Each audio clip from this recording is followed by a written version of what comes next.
teman-teman semua. Gimana nih teman-teman kabarnya? Oke, hari ini kita bakal live, ada sesi live Q&A bersama Pak Budi Isman. Nah, teman-teman boleh banget siapin pertanyaan. Nah, sebelum Pak Budi join, teman-teman bisa ya tulis di kolom komen nama dan domisili apa aja nih teman-teman nih. Halo, kali ini narasumbernya bersama Pak Budi ya. Teman-teman sebelum Pak Budi join bisa banget tulis di kolom komen nama dan domisilinya teman-teman. Oke, biar semuanya kita saling kenal. Halo, selamat malam semuanya. Yuk tulis di kolom komen nama dan domisilinya ya. Atau kalau mau juga bisa ditambahin nih jenis usaha yang sedang ditekuni nih apa. Halo, Dimas Sakti dari Depok, Banjar, terus dari Tangerang. Wah, banyak nih teman-teman. Oke, aku ajak join Pak Budinya ya.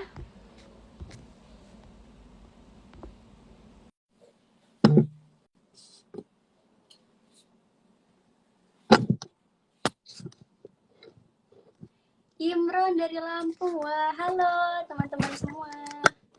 Halo, selamat malam Pak Budi. Malam, Salwa, apa kabar? Sehat, Pak Budi gimana kabarnya? Sehat-sehat, alhamdulillah. Bisa dengar nggak suara saya nih? Dengar Pak. Saya Lagi jelas ya. ini. Untuk teman-teman dengar juga nggak ya? Mungkin kalau boleh kasih komen kalau dengar suara saya gitu ya, supaya ini atau cerita malam ini kita. Oke, dengar Pak. Hadir malam. Kayaknya lagi di luar kota ya? Iya nih, saya lagi di Jogja, balik ke Jogja. Padahal baru dari Jogja saya kemarin Jumat. Baru pulang atau udah masih di Jogja? Masih di Jogja saya nih. Mau balik lagi nanti. Bukan nanti. Besok kita lusa lah, tergantung. Wah, ada Bukit Tinggi hadir nih. Masa kecil saya di Bukit Tinggi dulunya. Rumah mahar. Wah, ini rajin nih. Banyak teman-teman yang nungguin Pak Budi nih kayaknya nih. Iya.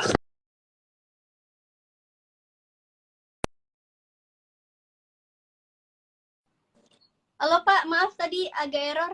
Udah nyambung Pak? Udah. Hai Rifki, apa kabar? Juga hadir malam ini. Batam, wah teman-teman nih. Oke Pak Budi. Pak Budi makasih nih hari ini. Di sela-sela kesibukannya di luar kota juga, Pak Budi tetap nyempetin waktu buat teman-teman bisnispreneurs ya Pak. Iya nih, seharusnya kan hari Rabu ya, saya kayaknya gantian deh sama Pak Bas, soalnya Pak Baskoro lagi di Surabaya nih, lagi mungkin di atas pesawat sekarang, mungkin mau balik. Oh gitu.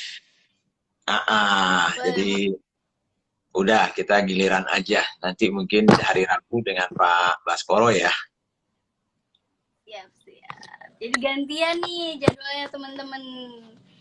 Oke, hari ini pembahasannya membangun tim untuk MKM ya Pak? Ya, ini ada Riko nih, kayaknya di komunal nih. Selamat malam Riko, apa kabar? Oke, mungkin kita mulai aja ya. Mungkin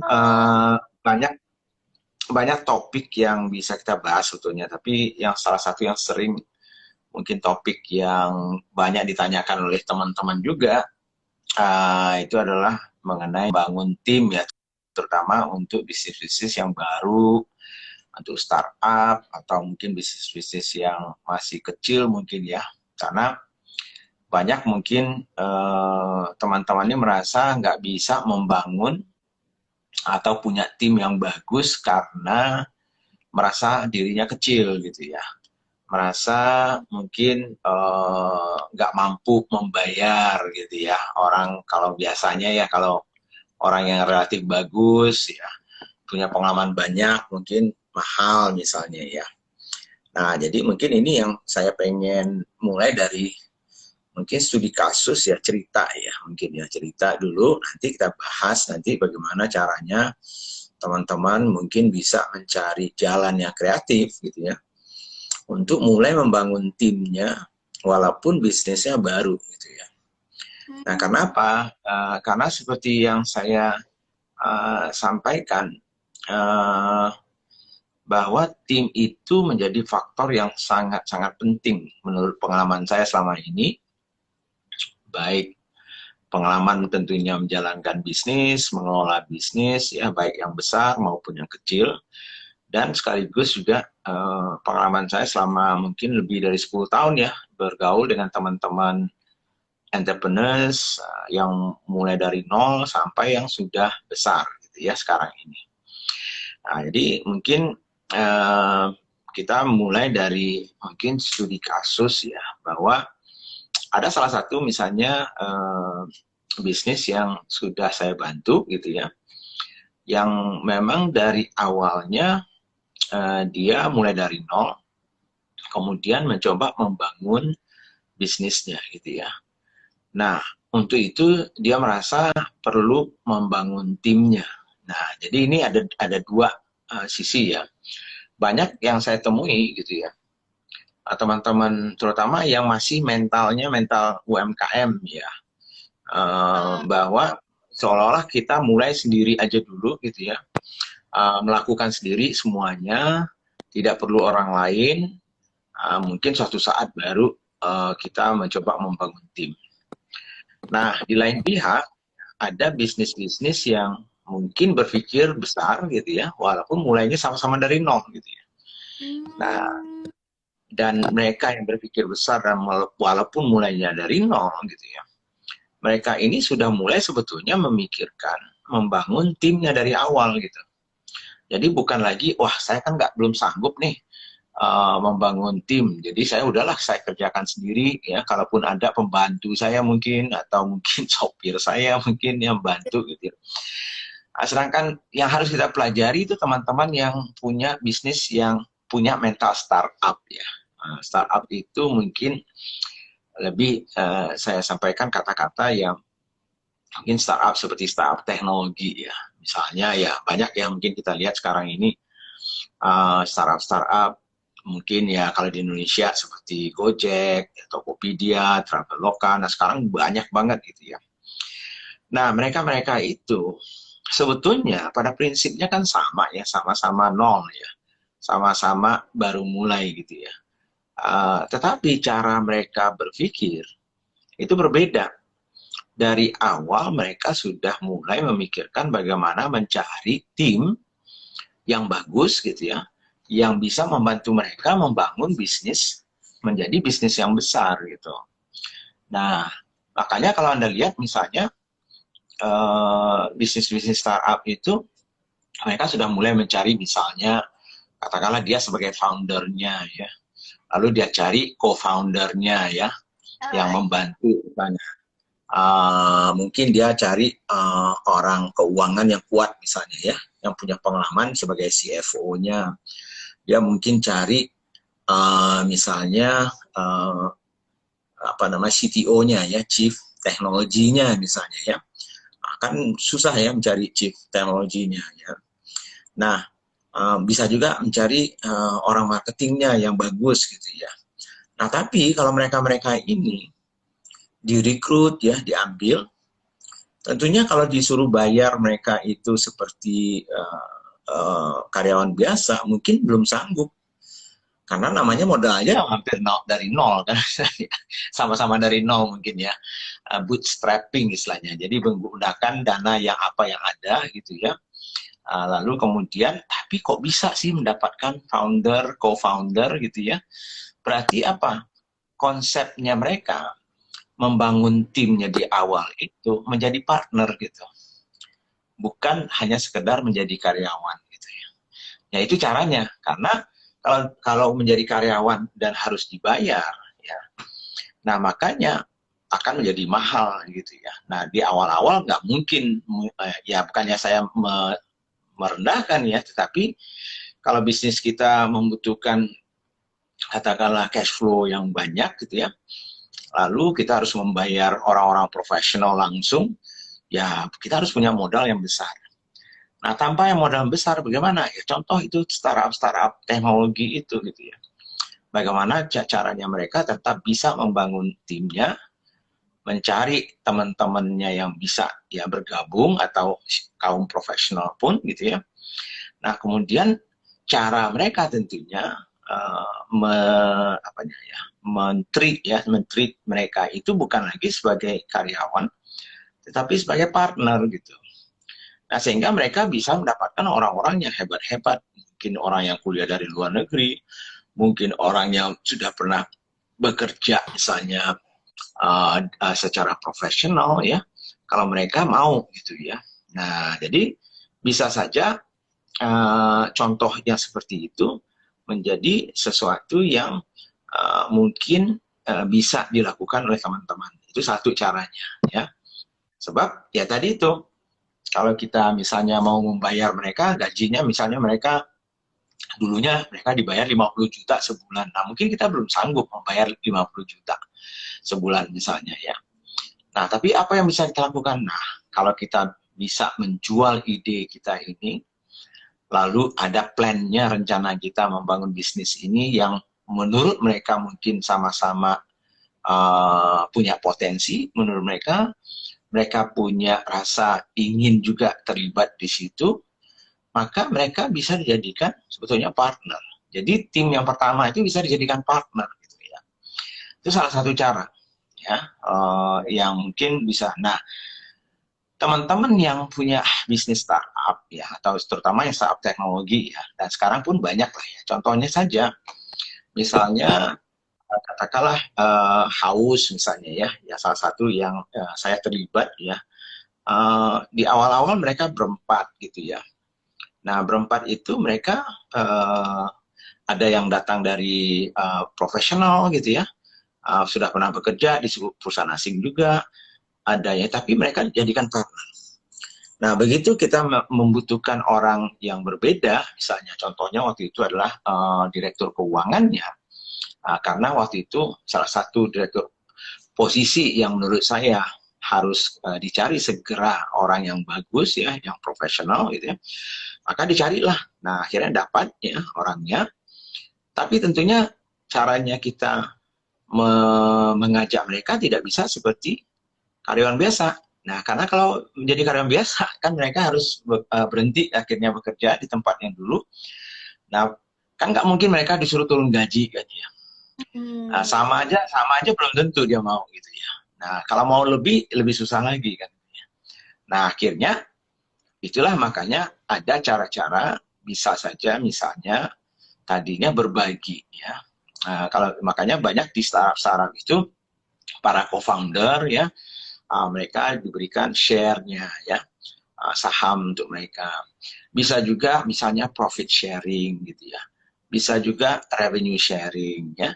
Jadi bukan hanya yang fixed cost saja. Jadi mungkin fixed cost-nya nggak terlalu besar ya, gaji per bulannya, tetapi nantinya ada hal-hal yang lain bisa. Tapi sekaligus kita mendapatkan orang-orang yang bagus. Nah, itu salah satu caranya ya, kalau kita melihat studi kasusnya bagaimana cara startup itu membangun timnya.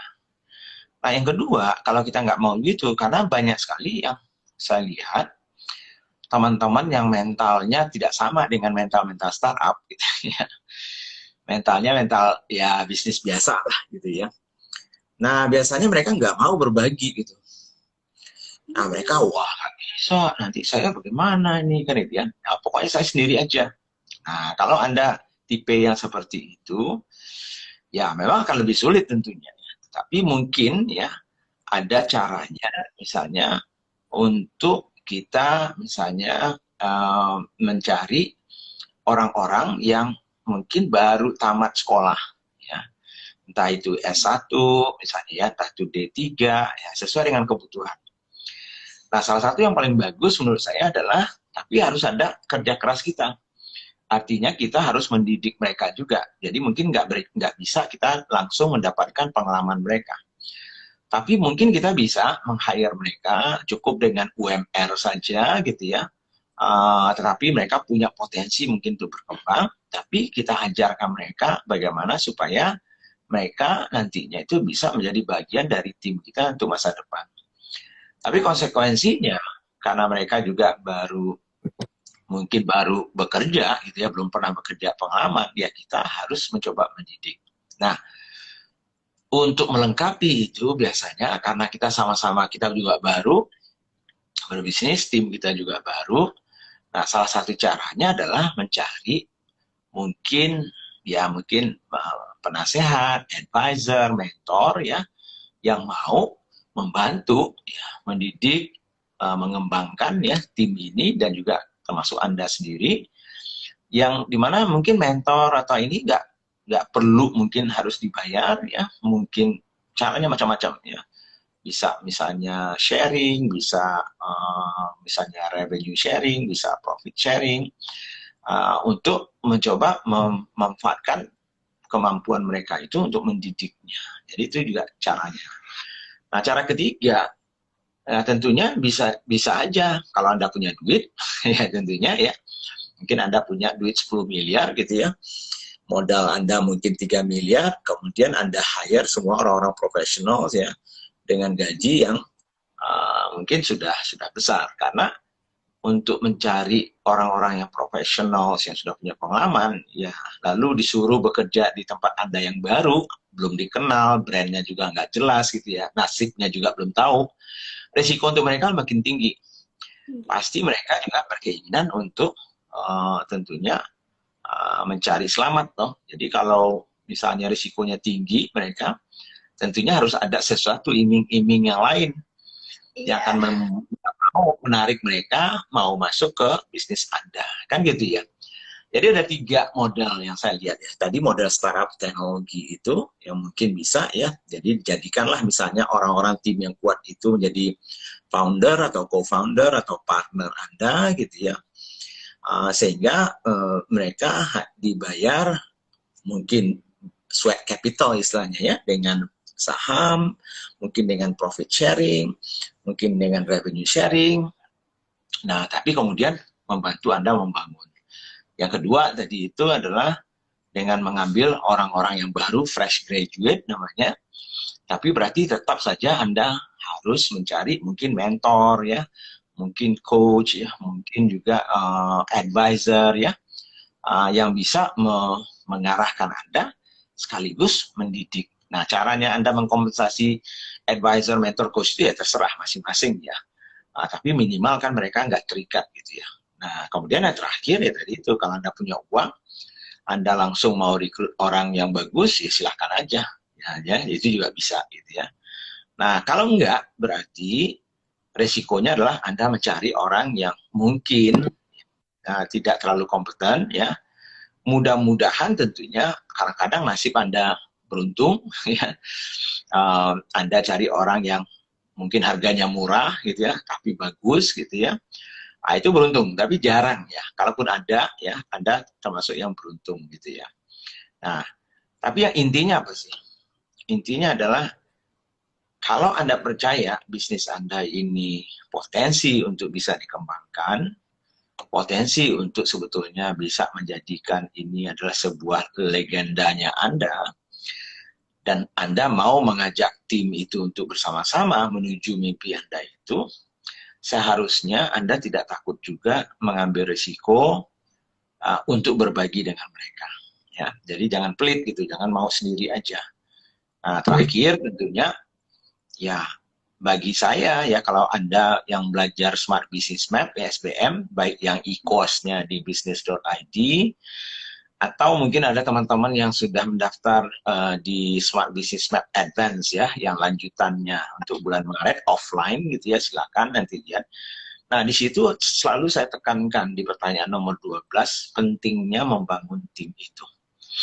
Jadi kalau pengalaman saya selama ini pun, kalau saya melihat startup yang pitching gitu ya, yang mencoba cari funding, mencoba mencari investor ya, kalau Anda masih baru, masih kecil, bisnis Anda itu sebetulnya nggak terlalu dilihat.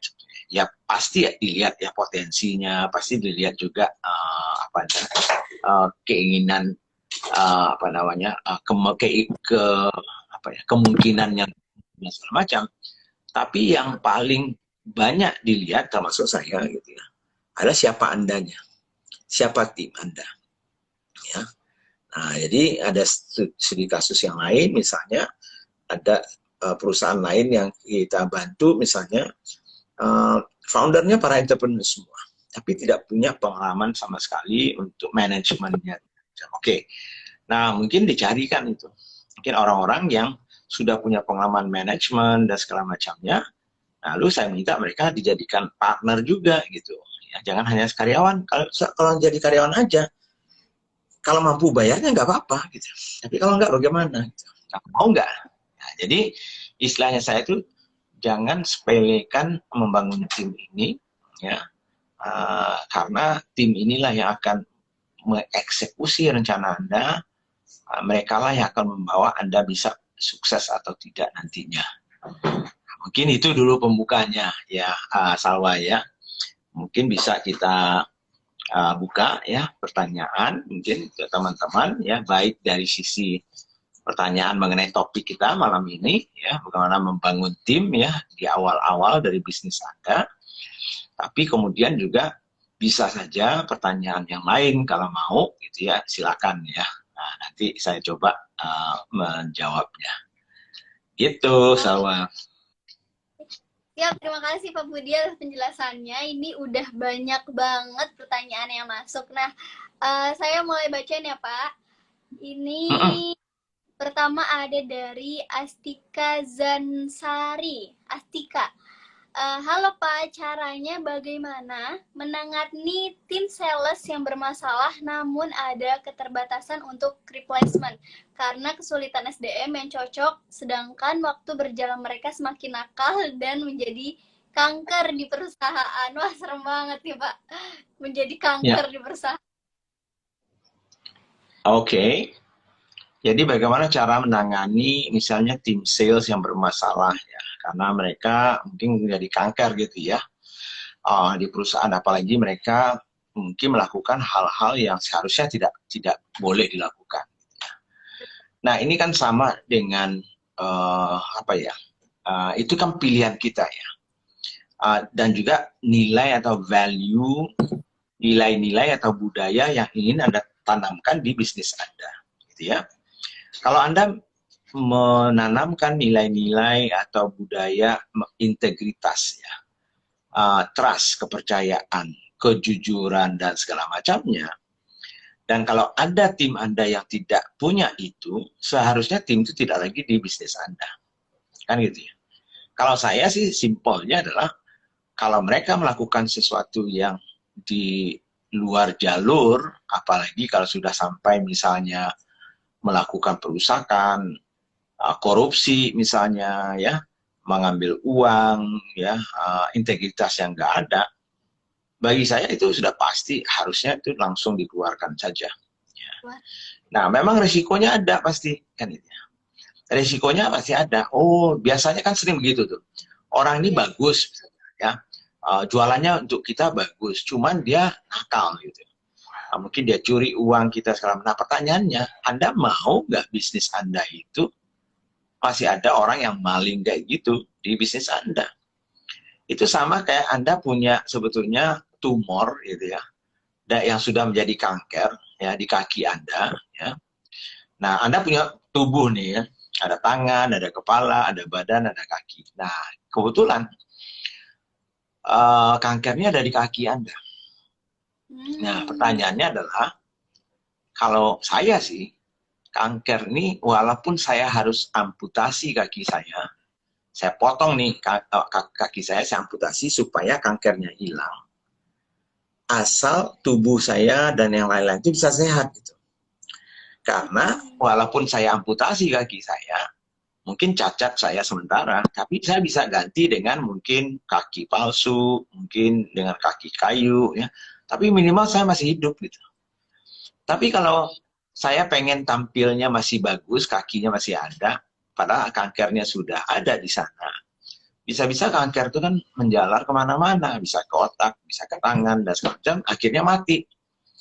Nah, Betul. jadi Anda pilih mana nih? Berani nggak mengambil resiko mengamputasi kaki itu dan menghilangkan kanker, walaupun Anda cacat sementara, gitu ya. Atau Anda biarkan kanker itu hidup, lalu nantinya membuat Anda mati selama-lamanya. Nah, itu pilihan Menggerogoti Anda. Pak gitu. Ya, itu dia. Kalau saya mah, kalau udah begitu mah, langsung digorok aja itu. Itu tandanya membunuh perusahaan secara perlahan. Oh, Pak Budi, ini ada pertanyaan lagi dari Febrian Syahidayat. Halo Ya, Pak, kita bergerak mencari funding atau pendana. Alangkah baiknya bagaimana membuat perusahaan itu memiliki fundamental yang kuat dan investable. Bagaimana cara agar small company memiliki kekuatan dalam hal-hal yang bersifat fundamental? Wah, pertanyaannya agak panjang nih Pak. Mau diulang Pak? iya. Dari siapa tadi? Dari Febrian Syah. Di pertanyaan itu ya, atau di chat ya? Di fitur Q&A Pak. Oh, video Q&A ya. Oke, jadi diulang lagi coba. Saya soal fundingnya.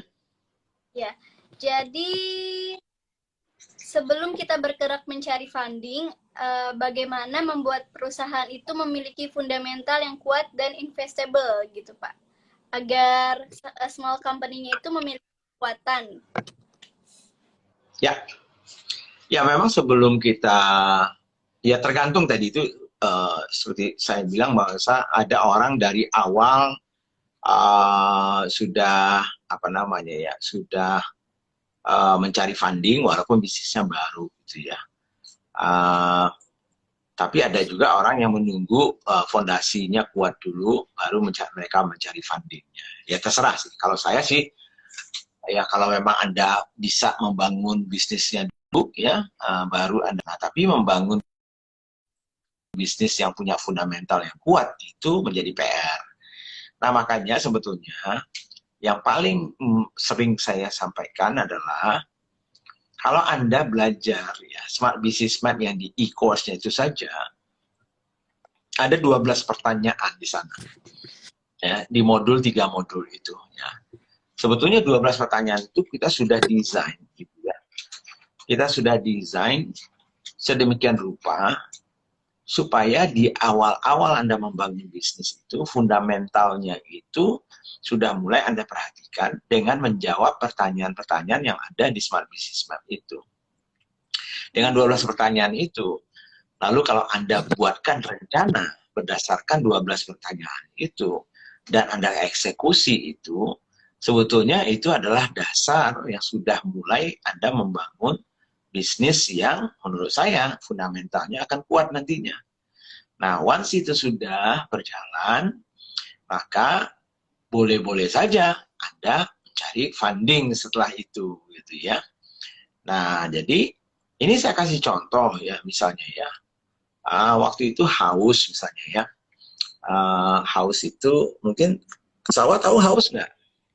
Tahu Pak, minuman kekinian gitu kan Iya, Pak, udah banget di mana-mana.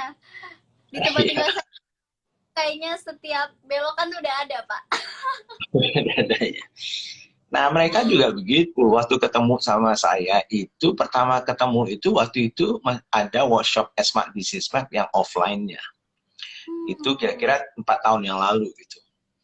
Nah, mereka itu waktu itu kalau salah masih 15 cabang kalau nggak salah ya, waktu itu awal-awalnya.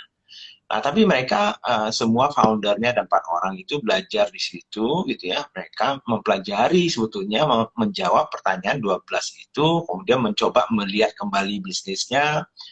Nah, itu sebetulnya 12 pertanyaan itu saja. Itu sudah bisa juga menjadi fundamental dalam bisnis membuat perencanaan yang sederhana aja dulu. Nah, setelah mereka utak-atik itu kita review kembali dan segala macamnya. Nah, ada beberapa perbaikan-perbaikan yang dilakukan setelah menjawab pertanyaan itu.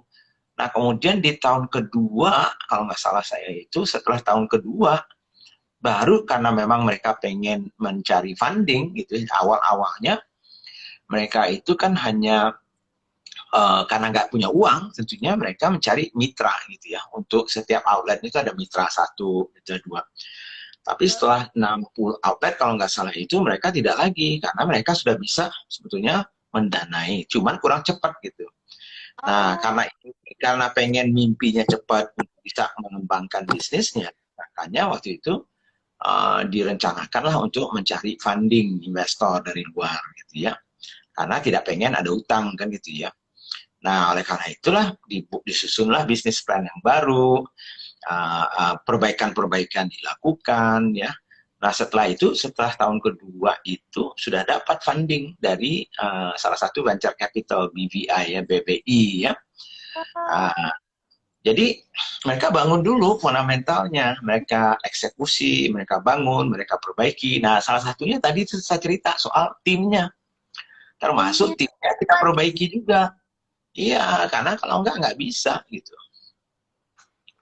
Nah, itu contohnya sama.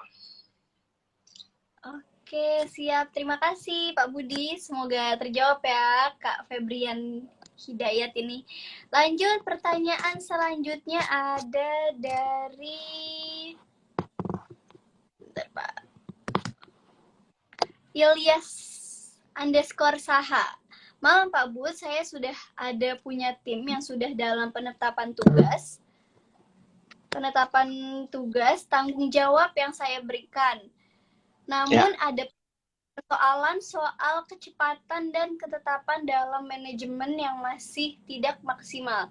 Yang mau saya tanyakan, bagaimana untuk mengatasi hal itu agar bisa lebih maksimal, Pak? ya mungkin jadi tadi kan dia sudah punya tim ya.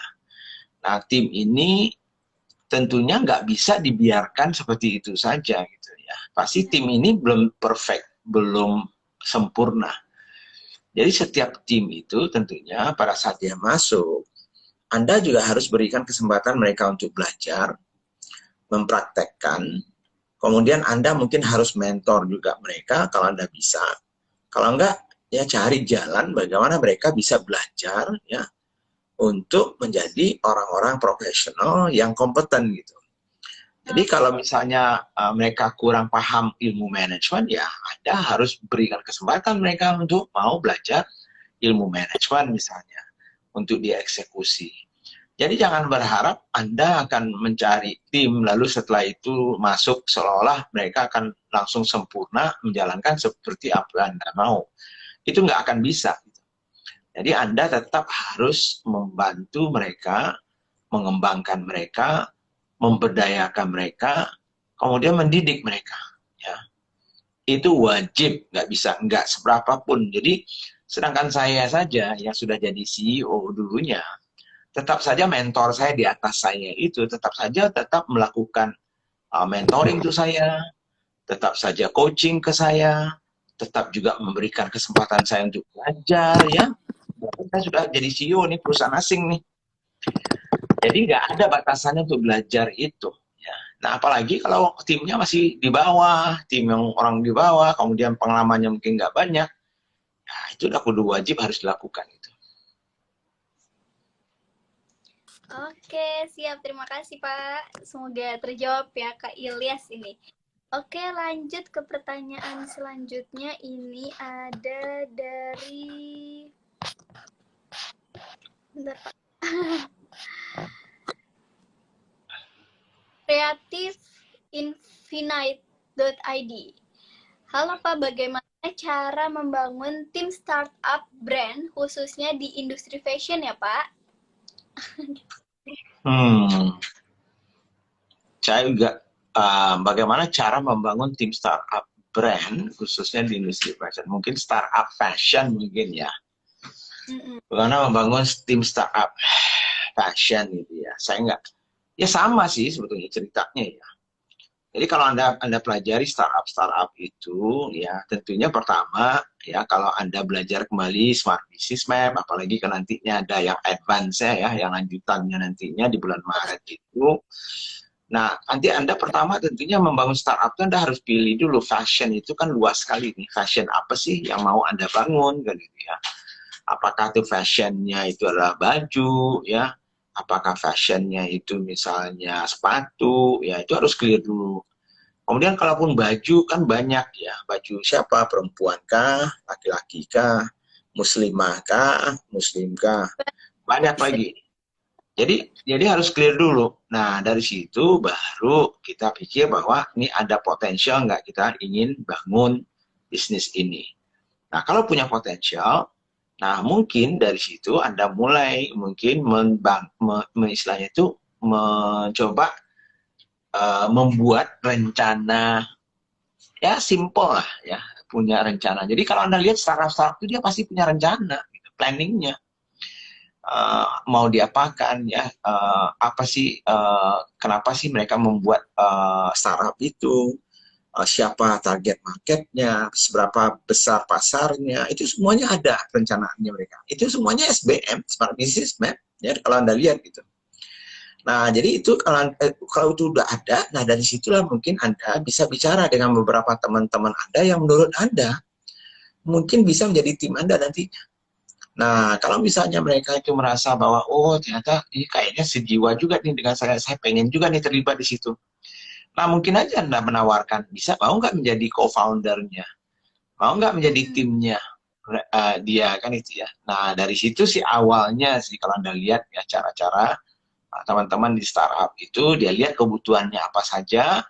Nah, makanya dia akan mencari co-founder, mungkin untuk marketingnya, mungkin untuk finance-nya, mungkin itu untuk sales-nya, mungkin untuk teknologinya, dan segala macamnya. Nah, jadi harus ada rencana dulu tadi itu, ya, supaya rencana itulah yang Anda jual ke calon-calon, mungkin tim yang ingin Anda rekrut gitu. Gitu, Salwa. Oke, terima kasih Pak. Ini lanjut lagi ya, ada pertanyaan dari Teni.Daud. Ya. Malam Pak Budi, biasanya bagaimana template presentasi sharingnya apabila bisnis sudah exciting sebelumnya? Teni Daud. Ya, jadi sebetulnya nggak ada rumus matematis kalau bisnis seperti ini harus seperti ini, tidak ada. Ya tergantung sebetulnya, pertama tentunya Anda sendiri ya maunya itu seberapa banyak sih kontribusi yang dibutuhkan dari mereka gitu ya. Nah, sehingga dari situ kita bisa menganggap, ini contohnya aja ya misalnya ya. Katakanlah orang ini yang Anda ingin rekrut ini, misalnya dia dibayar selama ini di perusahaan lamanya misalnya 50 juta sebulan. Kan itu misalnya ya. Nah, sedangkan bisnis Anda misalnya ya tentunya tidak mampu membayar dia 50 juta sebulan. Anda hanya bisa mampu membayar misalnya 10 juta sebulan. Nah, kalau 10 juta, tentunya nggak mungkin dong dia mau orang dari gaji 50 juta, kalau sekarang suruh masuk perusahaannya, dibayar cuma 10 juta. Nah, kan berarti ada gap ya, gap 40 juta ya, dari yang dia biasa dapatkan itu. Nah, bisa saja misalnya, saya juga nggak tahu seberapa besar sih bisnis Anda kan gitu ya. Misalnya kalau misalnya Anda punya omset gitu ya, lalu ada profitnya ya setiap bulannya itu, nah mungkin nggak profitnya itu bisa mengcover 40 juta tambahannya itu. Ya, sehingga 10 juta itu adalah fixnya, 40 juta itu adalah yang namanya variable insentifnya misalnya. Sehingga total-total dia dapat 50 juta juga sebulan misalnya. Ya. Nah, jadi kalau misalnya untung Anda misalnya 100 juta setiap bulan misalnya, ya mungkin 40% itu adalah misalnya bagi hasil itu dia, misalnya ini contohnya ya, itu kasarnya ya. Itu contoh kalau saya ngambil orang yang harganya 50 juta sebulan gitu. Oke, Jadi siap. Terima itu kasih. salah satu caranya ya. Sudah Pak. Maaf, terpotong. Oke, terima kasih. Semoga terjawab ya, Kak Teni Daud. Lanjut nih Pak, ada pertanyaan dari Arif Satria. Ya, Oke, ini pertanyaannya. Pak, kenapa bisnis F&B saya stuck ya? Padahal lokasi di jalur pulang sekolah, padat penduduk, dari alun-alun. Oh, mungkin tempatnya udah cocok nih, tapi masih sepi. Gitu, Pak. ya makanya bisnis itu kan bukan satu faktor saja yang menentukan dia sukses atau tidak kan itu ya. Mau tempatnya sebagus apapun, kalau produknya nggak bagus juga nggak diminati orang kan itu ya. Kalau produknya nggak ada kebutuhan orang untuk mau membeli produknya juga akhirnya nggak jalan juga. Kalau produknya bagus, tempatnya bagus, harganya nggak pas, nggak sesuai dengan kantong orang yang akan ada di situ juga orang nggak beli. Kalau misalnya harganya pas, produknya bagus, tempatnya bagus, pelayanan timnya nggak bagus, ya orang akhirnya nggak mau juga balik lagi ke sana. Jadi banyak sekali faktornya. Jadi saya nggak tahu, jadi mungkin yang harus dicek pertama adalah produknya dulu, gitu. Bukan soal tempatnya saja. Nah produknya ini ya memang dibutuhkan atau tidak, kan itu ya. Nah, kemudian apakah orang sudah kenal atau tidak membangun awareness-nya? Bagaimana cara Anda membangun, menyampaikan ke orang bahwa Anda ada di situ. Jadi banyak faktornya. Jadi makanya, seperti yang saya bilang, Smart Business Map itu ada 12 pertanyaan. Jawab aja itu 12 pertanyaan. Itu sebetulnya membantu banget gitu. Jadi bukan hanya melihat dari satu sisi aja gitu. Oh, kebetulan ada tempatnya bagus. Lalu Anda jual. Ya sama aja. Kalau Anda misalnya jualan Ferrari, misalnya di kampung mana gitu ya. Nah, ya mungkin nggak laku lah, kan itu ya. Walaupun bagus tempatnya di tengah kota, segala macam. Tapi ya nggak ada orang di kampung sana yang pengen beli Ferrari, gitu. Iya, Misalnya. Nah, jadi banyak faktor yang lain. Jadi pelajari itu yang 12 pertanyaan saya itu. betul-betul sekali, Pak. Ya. Jalan toko Lamborghini di tengah-tengah sawah. Iya, jadi nggak ada gunanya juga gitu. Oke, terima kasih. Semoga terjawab ya. Ini lanjut lagi. Ini kayak sering banget nih Pak ikutin live bisnis ID dari Kak Giovanni. Ya, Malam Pak Budi, Kak Salwa, saya izin bertanya, bagaimana menyikapi karyawan yang tidak mau berpikir kritis saat berdiskusi karena mereka menganggap pemimpin itu cerdas dan semua yang dilakukan pasti benar? Oh, jadi ini tipe karyawan nurut ya Pak? Manut gitu. yes man Siap. ya. Yes Hmm. man, nggak mau. Ya itu sebetulnya sih Anda harus memahami dulu penyebabnya apa. Jadi jangan juga disalahkan 100% ke timnya gitu ya.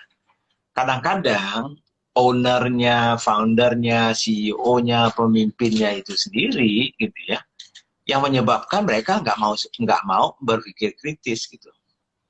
Tapi kita sadar kan, jadi kita nggak Betul, betul. sadar ya. Tapi Padahal mereka misalnya, iya. Jadi misalnya contohnya ya mereka itu misalnya katakanlah sering berdiskusi dengan Anda. Tapi kemudian setiap berdiskusi Anda sering menyela gitu ya. Anda mau motong ya. Kemudian Anda nggak mau mendengarkan mereka gitu ya. Lama-lama mereka apatis toh. Nah, hmm, begitu apatis mereka apapun yang ya udahlah, dia nggak mau berpikir, iya aja kan itu. Belum tentu mereka setuju, tapi karena ya bos sudah bilang ya udahlah, ya aja. Tapi kan kita nggak sadar kadang-kadang. Lalu kita marah-marah, kenapa sih kok nggak kasih masukan? Kenapa sih nggak kritis gitu ya? Kenapa manut-manut aja? Padahal apa kita yang menyebabkannya kan itu ya. Nah, itu jadi persoalan juga mungkin ya. Nah, tapi kalau enggak, apa sih yang bisa membuat tim ini mau menjadi kritis, mau bertanya, mau memberikan masukan? Caranya bagaimana? Berdayakan mereka, berikan mereka kepercayaan, ya. Sering bertanya ke mereka, berikan mereka suasana di mana Anda juga mau mendengar. Berikan mereka suasana bekerja atau meeting di mana Anda juga mau menanyakan ke mereka untuk memintakan pendapat, dan kalau mereka menjawab, Anda juga mau mendengarkan. Gitu ya. Jadi lingkungan kerja itu sangat akan membuat bagaimana sikap dari tim Anda itu. Gitu. Tapi kita kadang-kadang nggak sadar. Kalau kita sendiri setiap diskusi, kita nggak mau dibantah. Setiap diskusi, ya kita mau cepat, ya sehingga mereka begitu pengen didengar, kita nggak mau mendengar gitu. Kita mau ngomong aja terus gitu ya. Nah, itu akibatnya ya, ya sudahlah. Ya mereka juga tidak akan mau lagi ya kalau itu terus-menerus itu menjadi sebuah budaya yang akhirnya yang membuat mereka sendiri akhirnya tidak kritis. Jadi ada dua sisi. Cek dulu kenapa sih sebetulnya mereka melakukan itu. Mungkin nggak dari sisi kita juga ada kesalahannya. Tapi kalau tidak, berarti kita harus memberdayakan mereka, berikan mereka kesempatan, lalu apresiasi mereka yang mau mengkritis itu. Apresiasi mereka yang mau bertanya. Gitu ya. Nah itu kalau dibangun budaya itu terus-menerus, lama-lama mereka akan mau ya mencoba bertanya dan segala macamnya. Gitu Sawan. Oke, terima kasih. Semoga terjawab ya. Oke, lanjut. Ini ada pertanyaan dari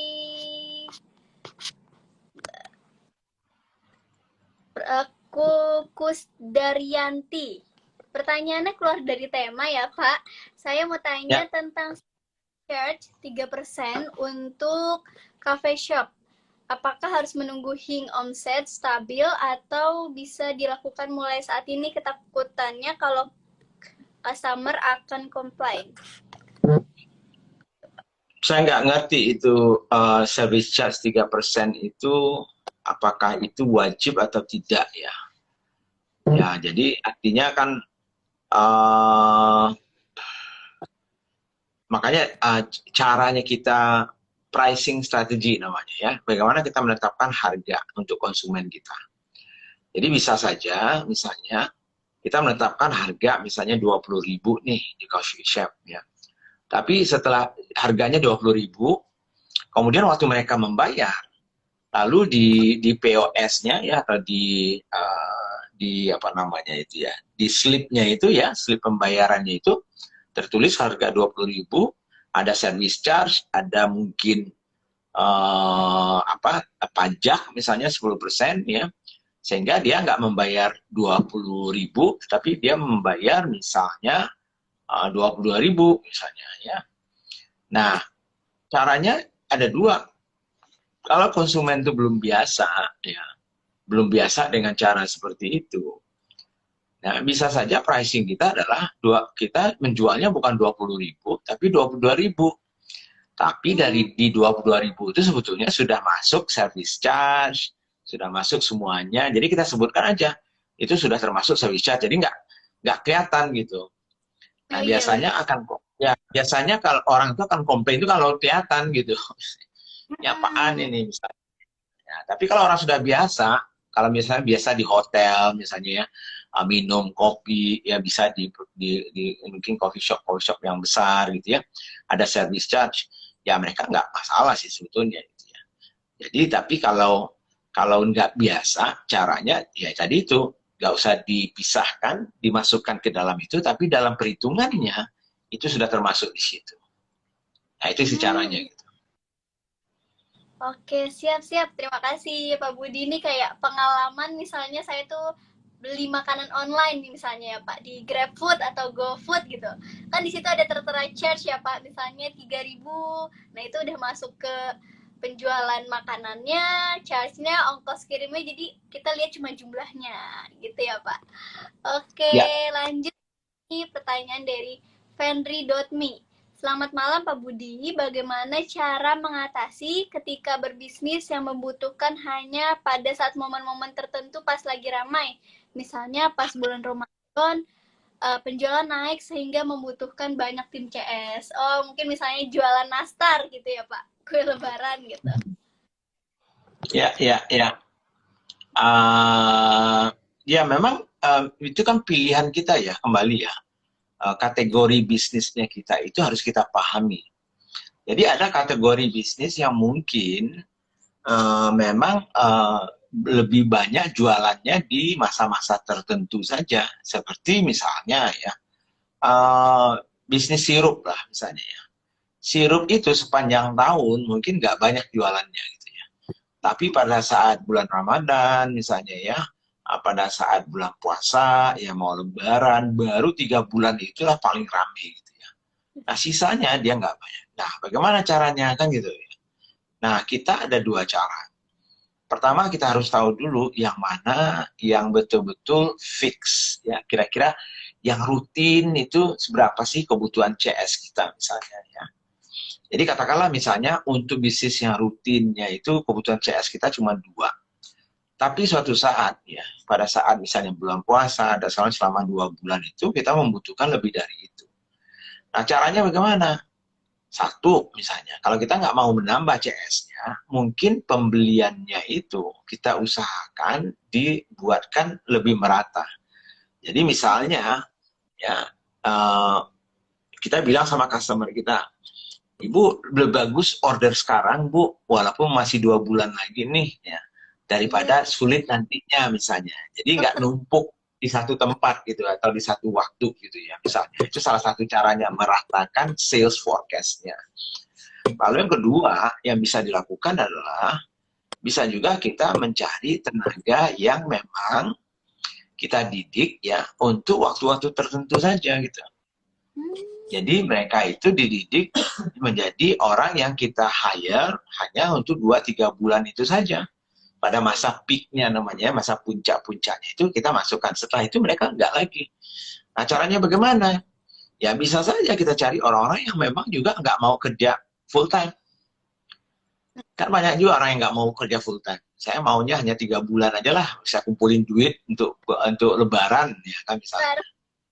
Nah, jadi ya udah saya akan kerja gitu. Ya, sebentar tapi kita tentunya harus didik mereka supaya skills-nya dan segala macamnya tetap sama kualitasnya dengan CS kita yang selama ini sudah melayani konsumennya kita gitu.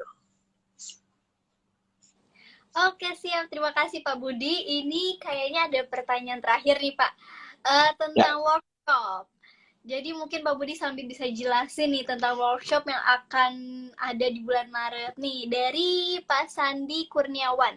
Pak, saya pengusaha tanaman hias. Apakah relevan di workshop Pak Budi? Itu pertanyaannya. Sebetulnya yang workshop saya itu kan relevan untuk semua bisnis gitu ya. Cuma masalahnya Anda mau besar atau tidak. Jadi kalau mau besar, relevan. Tapi kalau Anda nggak mau besar, ya nggak relevan gitu ya. Karena apa? Saya bilang, jadi mungkin yang paling saya sarankan ya untuk teman-teman ya, saya jarang mempromosikan workshop offline saya ya. Saya kan punya ada triple value misalnya ya, ada CEO development program, ada SBM advance ya, yang lanjutannya gitu ya, yang offline baru tahun ini kita adakan kembali gitu ya. Ada Pak Baskoro, ada value creation ya, itu jarang kita promosikan. Kenapa? Karena biasanya hanya undangan yang boleh ikutnya. Nah cara bisa diundang bagaimana? Ya akan dicek nantinya sama Mbak Amel biasanya itu ya, dia akan cek apakah layak nggak Anda untuk ikut workshop offline saya kan itu ya. Bukan berarti mengecilkan Anda sih, Anda mungkin saja bisa membayarnya gitu ya. Tapi kalau Anda tidak membutuhkannya, buat apa? Kan gitu ya. Saya tidak butuh itu. Gitu. Iya. Jadi banyak juga teman-teman yang lain itu, mereka bilang, loh kan saya bisa bayar Pak Budi. Saya bilang bukan soal Anda bisa bayar sih. Anda perlu atau tidak, itu masalahnya kan gitu ya. Jadi kalau Anda nggak perlu, walaupun Anda bisa bayar, saya tidak akan undang Anda untuk ikut. Tapi kalau memang Anda butuhkan itu, dan menurut kami Anda punya potensial untuk menjadi lebih besar, dan pengen jadi besar, dan mampu juga tentunya, baru kami undang gitu ya. Jadi boleh-boleh saja sih pengen ikut gitu ya. Tapi belum tentu kami terima gitu ya. Nah makanya paling gampang untuk saya sih selalu saya sampaikan ke teman-teman, mulailah dari yang basic-basic. Makanya di business.id kan ada e-course ya, yang murah-murah tetapi oleh para panel expert yang sama sebetulnya kualitasnya. Termasuk SBM saya yang fundamental itu ada di situ. Nah, tapi kalau mau yang lebih lanjutannya, lebih dalamnya, ya Maret ini, di tanggal 7-8 itu, ya tentunya, ya itu berbeda. Kan ya. Nah, karena itu offline gitu ya. Tapi harapan saya betul-betul orang-orang yang betul-betul pengen besar gitu ya. Nah, kalau enggak, sayang investasinya gitu. Betul Ya, saya ya. nggak mau orang investasi cuma gitu, nggak ada gunanya. Ya, kita nggak cari uang di situ. Gitu. Berarti harus benar-benar ada minat belajar, minat untuk berkembang ya Pak. Jadi nggak Betul. cuma-cuma workshopnya, cuma dengerin keluar apa masuk kuping kanan keluar kuping kiri nanti ya Pak. Ya, Gitu. banyak sekali teman-teman yang hobinya ikut workshop, tapi hasilnya juga nggak seberapa gitu. Jadi buat apa gitu ya. Jadi bukan itu yang kita mau gitu ya. Di business.id itu banyak yang kita bisa pelajari, nggak perlu workshop offline-nya. Tapi kalau mau ikut workshop offline saya, ya ya diundang gitu. Anda boleh mengajukan diri, tapi kita kurasi dulu apakah layak atau tidak gitu. Ya. Oke, Jadi, terima kasih. Mantap nih. Semoga teman-teman bisa makin semangat ya Pak belajarnya. Mau online, mau offline, intinya harus ada semangat belajarnya dulu nih, ada minatnya. Ya betul ya Pak? Wah, udah iya. gak nih Pak, udah 1 jam berlalu. Terus juga Pak Ya, Budi lagi ke kota, semangat banget ngajarin teman-teman. Makasih banyak ya Pak Budi waktunya. Oke, semuanya terima kasih atas pertanyaannya. Bagi yang belum terjawab, mungkin kita bisa ketemu di next live ya Pak. ya. Oke, Oke, Salwa. Terima kasih ya semua teman-teman. Ya, nanti hari Rabu dengan Pak Baskoro jadinya gantian ya.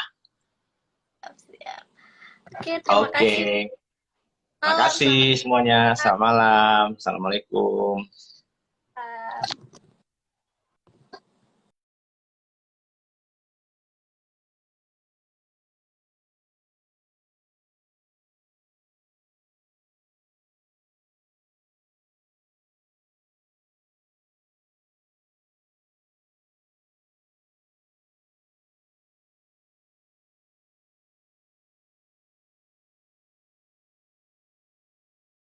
Jari dan teman-teman bisa juga akses video gratis di Bisnis ID. Terima kasih, selamat malam semuanya.